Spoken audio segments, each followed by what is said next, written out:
Hello mga ka-SCAS! Excited na ang marami at pinag-uusapan na sa social media ang nalalapit na paglabas ng Incognito serye na pagbibidahan ni Richard Gutierrez at ang bagong Daniel Padilla na sasabak na sa bakbakan. Kaya marami ang nag-aabang dahil puro aksyon ang mapapanood sa isang Daniel Padilla ngayon.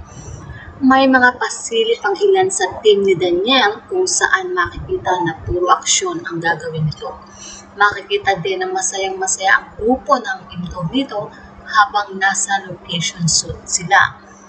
Maraming pangka na makikita sa post ng isa sa team ni Daniel. Tuwang-tuwa ang mga fans dahil kitang-kita nila ang isang bagong Daniel Padilla. At ang maganda rito talaga namang ang kasama nila Daniel ay mga artistang sanay sa sagupaan. Kaya nga napakarami talaga ang nag-aabang sa Incognito.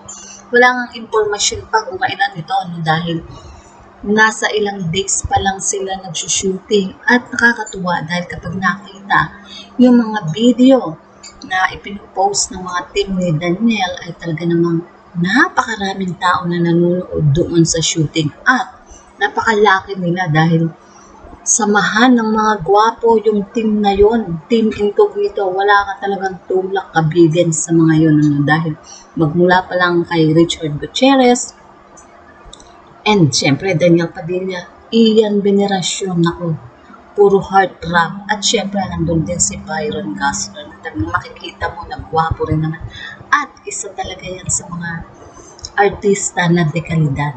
Yan yung team na nasamahan ngayon ni Daniel Padilla at talagang makikita natin ano ba yung in-improve ni Daniel dito sa teleserye na ito.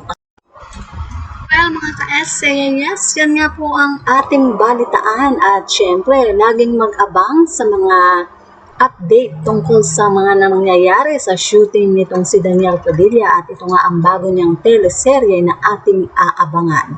So mga ka-SCAS, maraming salamat. Huwag pong kalimutan like, share, and subscribe.